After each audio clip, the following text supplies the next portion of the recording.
বাস্তবতার কঠিন আঘাত আমরা মানতে পারি না। কেন মানতে পারি না? আমরা আবেগী মানুষ। আমরা সবসময় একটু আরামপ্রিয়। অন্যের সুখ পছন্দ হয় না, অন্যের ভাবনা আমাদের পছন্দ হয় না, অন্যে কিছু করুক সেটা আমাদের ভালো লাগে না। কেন ভালো লাগে না? আমরা প্রচণ্ড অলস।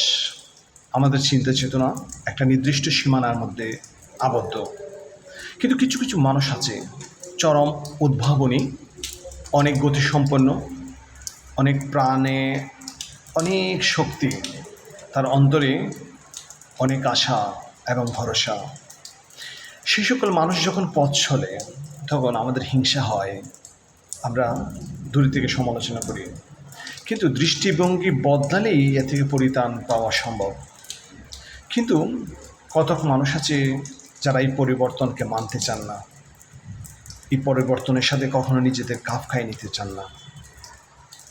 এটাই বাস্তবতা। আমরা কখনোই সব কিছু মেনে নিতে পারবো না।